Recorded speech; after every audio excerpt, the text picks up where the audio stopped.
یا 73 تک تقریباً، تو اس میں وہ صدر پاکستان رہے۔ اس کے بعد انہوں نے یہ صدارتی نظام سے انہوں نے یہ بہتر جانا کہ میں یہ ایک نیا سسٹم لاؤں، تو انہوں نے ذوالفقار علی بھٹو صاحب نے وہ سویلین مارشل لا والا بھی کام ختم کر دیا، اور اس کے ساتھ جو صدر پاکستان کا تھا وہ بھی ختم کر کے ذوالفقار علی بھٹو صاحب وزیر اعظم پاکستان بنے، اور انہوں نے یہ پارلیمنٹری سسٹم لائے۔ تو پارلیمانی سسٹم میں ایک تو نقصان یہ ہوا کہ یہاں پہ جو ہمارا بہاول نگر کا بلدیات کا جو سسٹم تھا وہ سن 70 کے بعد ویسے ہی کمزور ہو گیا تھا، تو وہ انہوں نے یہاں پہ یہ کبھی بلدیہ توڑ دیتے تھے۔ تو یہ ہماری جب بھی یہاں پہ پاکستان میں پارلیمانی گورنمنٹ آئی ہے، جمہوریت آئی ہے، پارلیمانی ہماری جو وزیر اعظم کا جو سسٹم ہے یا وزیر اعلیٰ کا سسٹم ہے، تو اس میں ان کی حکومت کی کوشش یہ ہوتی ہے کہ ہم اپنے MPAs MNAs کو طاقتور کریں، وہ ان کے ذریعے حکومت کرتے ہیں ضلعوں پر، اپنے یہ صوبوں میں بھی اور وفاق میں بھی اور مرکز میں بھی یہ سارا کرتے ہیں۔ تو وہ ان کی یہ کوشش ہوتی ہے کہ یہ جو بلدیات کا سسٹم ہے اس کو کمزور کریں یا ختم کریں۔ تو وہی ہوا بھٹو صاحب کے دور میں، یہاں پہ ہمارا بلدیات کا سسٹم جو ہے وہ یہ سرکاری افسران کے تابع چلا گیا۔ لیکن ایک خوش آئند بات یہ ہوئی کہ بھٹو صاحب کا دور، چونکہ بھٹو صاحب نے یہاں پہ ایک بڑی الارمنگ، وہ بڑی شخصیت تھی، بڑی کرشماتی شخصیت تھی، بھٹو صاحب بڑے ذہین آدمی تھے، تو بھٹو صاحب نے یہاں پر عوامی جو سیاست کو اس میں لائے۔ پہلی مرتبہ یہاں پہ لوگوں کو ایک آواز ملی، عام جو غریب طبقہ تھا، جو محنت کش طبقہ تھا، جنہوں نے بھٹو صاحب پر اعتماد کیا، تو بھٹو صاحب نے ان کی فیور کے حوالے سے بڑے کام کیے۔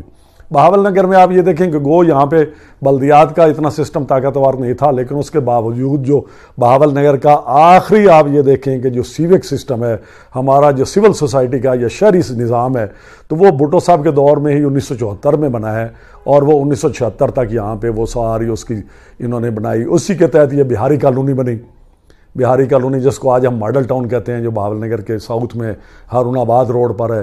یہ اس کے یہ باقاعدہ یہ پلاٹس ان دنوں میں یہ انہوں نے بنائے، اور یہ باقاعدہ وہاں سے یہ کام شروع ہوا۔ اس کے علاوہ یہاں پہ جو ہمارے یہاں پہ لوکل کچی آبادیاں ہیں، کچی آبادیوں میں جو لوگ ہمارے بیٹھے تھے، ان لوگوں کو بھی انہوں نے حقوق ملکیت دیے، یہاں پر کافی سارا کام ہوا۔ اس کے علاوہ ایک بہاول نگر کا ایک دو اور جو امپارٹنٹ کام ہیں یہاں پہ دیکھیں، وہ یہ ہوا کہ ان کو جو ہمارے جو تھے یہ محکمہ جات جو پنجاب کے تابع چلے گئے تھے، تو وہ سارے اب وہ صوبائی حکومت کے محکمہ جات تھے، تو ان محکموں کو ساروں کو بھٹو صاحب نے ان کے دور میں کافی سارا کام ہوا، مزدوروں کے حوالے سے، یہاں پر لیبر کے حوالے سے بھی، اور یہاں پہ صنعت کے حوالے سے بھی، یہ منڈی کو بھی اسٹیبلش کیا گیا، یہ مارکیٹ کمیٹی آئی، یہ جو مزدوروں کی یہاں پہ امداد کے لیے، ان کے جو بچوں کے لیے یہ صنعتی جو مزدور ہوتے ہیں ان کے لیے یہ سارے کام بھٹو صاحب کے دور میں ہوئے۔ اسی دور میں آپ یہ دیکھیں کہ یہاں پہ جو ہمارا یہ تحصیل والا علاقہ ہے یا ڈپٹی کمشنر آفس ہے، وہ ڈپٹی کمشنر آفس کو سیٹ کیا گیا۔ اس کے ساتھ یہ وکلا کا جو ایکٹ تھا، وہ پہلے ہمارا ایسے وکلا جو ہے بہاول نگر کے یہ وکیل تھے، یہ ہم ہائی کورٹ بہاولپور کے تابع تھے، تو ان کا بھی کوئی سسٹم نہیں تھا، تو وہ ان کو بھی ذوالفقار علی بھٹو کے دور میں باقاعدہ حکومت پاکستان نے ایک ایکٹ پاس کیا، اس میں وکلا کو بنایا گیا اور وکلا کو باقاعدہ لیگلائز کیا گیا۔ یہاں پہ یہ ہمارے جو آج آپ بار روم دیکھتے ہیں، یہ ان کی جو ساروں چیزوں کی بنیاد ہے وہ بھٹو صاحب کے دور میں ہوئی۔ بھٹو صاحب کے حوالے سے یہاں پہ مطلب انہوں نے بڑا یہاں پہ ہمارے شہری کام ہوا۔ ہمارے اس دور میں یہ جو ڈپٹی کمشنر آفیسر صاحبان تھے، یہ جو ہماری آج بیوروکریسی لوکل کہلاتی ہے، تو یہ بڑی ڈرتی تھی۔ بھٹو صاحب کے جو لوگ تھے، پارٹی کے لوگ تھے، جو پاکستان پیپلز پارٹی کے ایم پی ایز، اور ہماری جو شہری ہماری ان کی جو تنظیم تھی، جو ضلعی اور صوبائی ان کی تنظیم تھی، یہ بڑی طاقتور تھی۔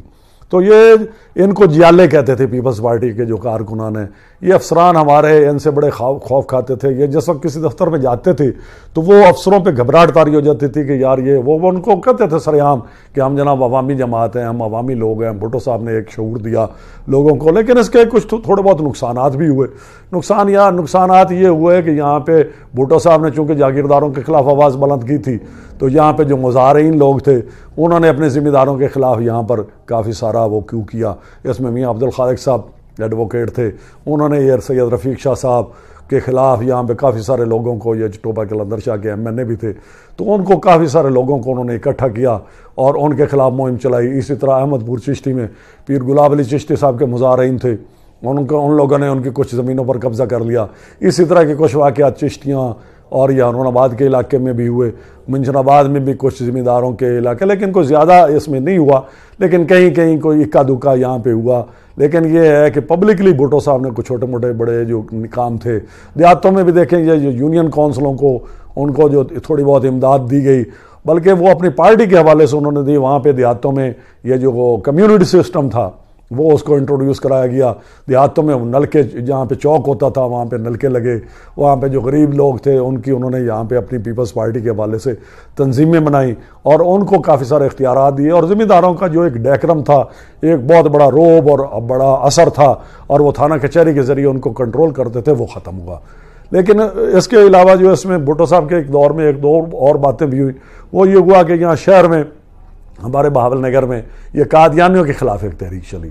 تو اس قادیانی تحریک وہ پورے ملک میں پاکستان میں کام ہوا اس پہ. بھٹو صاحب کے دور میں ان کو باقاعدہ اسمبلی میں اپوزیشن سے مل کے بھٹو صاحب نے ان کو غیر مسلم قرار دلوایا. تو یہاں پہ بہاول نگر میں بھی ہمارے کچھ قادیانی حضرات تھے, ان کے ایک دو سٹور تھے یہ تحصیل بازار میں. تو وہ ان پہ ہمارے جو یہاں پہ یہ کالجز کے اسٹوڈنٹس تھے انہوں نے یہاں پہ ان پہ ہلہ بولا اور وہ وہاں پہ ان کو لوٹ مار کی ان پہ, اور وہاں پہ پولیس سے ان کی جھڑپیں ہوئی. تو اس حوالے سے یہ بھی ایک ہے. اس کے علاوہ 1977 میں جس وقت وہ بھٹو صاحب کی حکومت چلی تو دوبارہ وہ نیکسٹ الیکشن ہوئے. تو اس الیکشن میں یہاں سے MNA کے طور پہ, جیسے میں نے آپ کو پچھلی اس میں بتایا تھا کہ سید رفیق شاہ صاحب کامیاب ہوئے تھے قیوم لیگ میں, تو وہ پھر بعد میں پاکستان پیپلز پارٹی میں چلے گئے. تو یہاں پہ راجہ امتیاز صاحب اور بھٹو صاحب ہوئے. تو ان کے مقابلے میں جو قومی اتحاد یہاں پہ تھا انہوں نے اپنے یہاں پہ جو تھے وہ اپنے کھڑے کیے. تو وہ ان کو یہاں اس میں یہ شور شرابہ ہوا کہ قومی اتحاد نے الزام لگایا کہ یہ ہمارے جناب 1977 کا جو الیکشن ہے اس میں جغلو پھیرا گیا ہے, اس میں یہ دھاندلی ہوئی.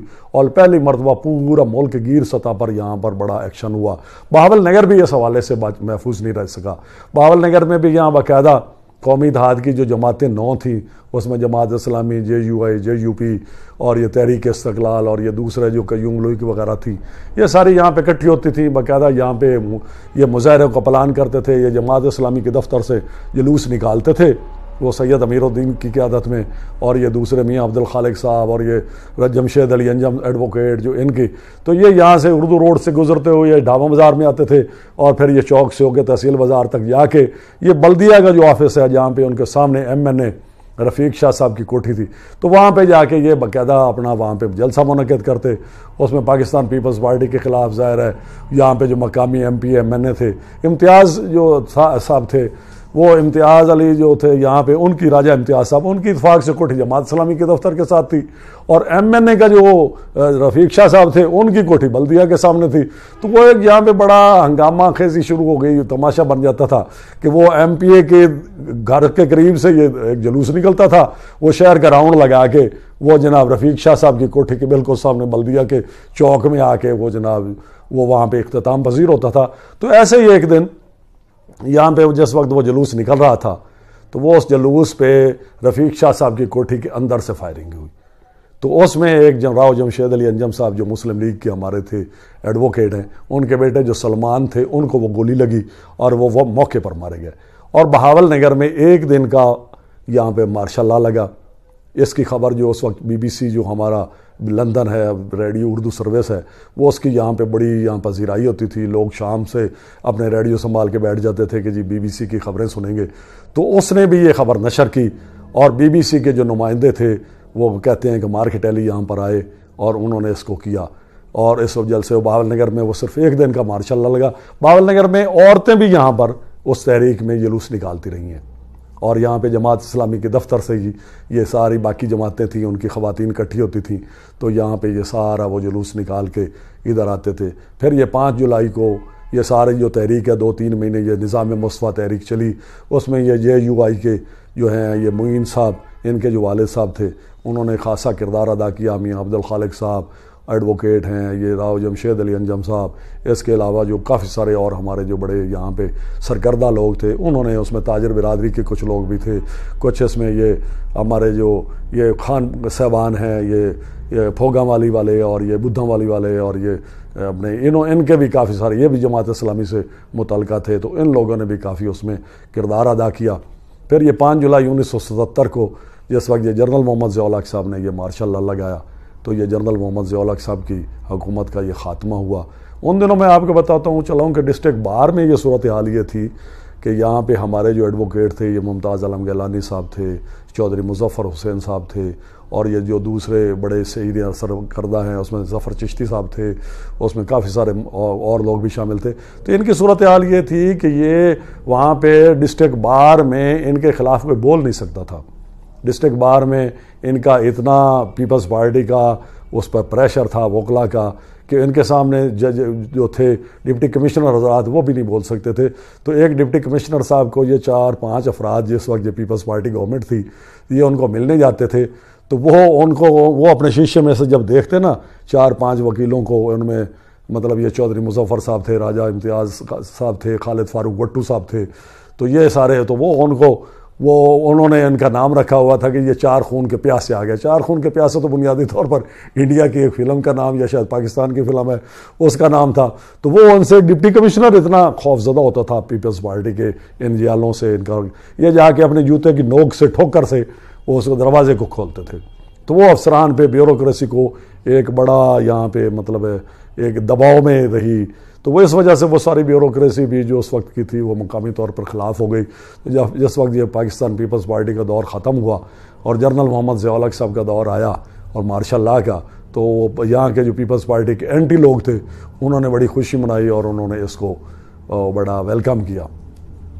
اگلی قسط میں انشاءاللہ آپ کو نا جنرل محمد ضیاء الحق صاحب کا جو دور ہے اس میں یہاں پہ جو غیر سیاسی یہاں پہ انہوں نے الیکشن ہوا 1985 کا، اس کے بارے میں بتاؤں گا. اس سے پہلے جو ریفرینڈم ہوا اس کی میں آپ کو اس میں بتاؤں گا. اور اس کے جو دوسرے واقعات ہیں یہ ہمارے یہاں پہ جو یہ غیر سیاسی طور پہ جو غیر جماعتی الیکشن ہوا تو اس میں جو لوگ آئے ان کے بارے میں بتاؤں گا اور بہاول نگر کے مزید اہم واقعات سے آپ کو آگاہ کروں گا.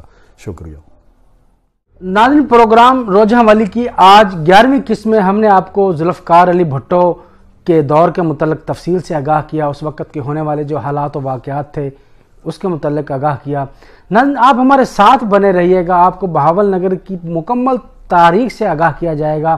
ابھی ہم بہاول نگر شہر کی تاریخ بیان کر رہے ہیں، ہم چشتیاں جائیں گے، شہر فرید کی ہسٹری بیان کریں گے، ہارون آباد، فورٹ آباد، چولستانی قلعوں کی تاریخ بیان کریں گے. ابھی بہت کچھ آپ کو بتانا ہے اس روزہ والی پروگرام کے توسط سے.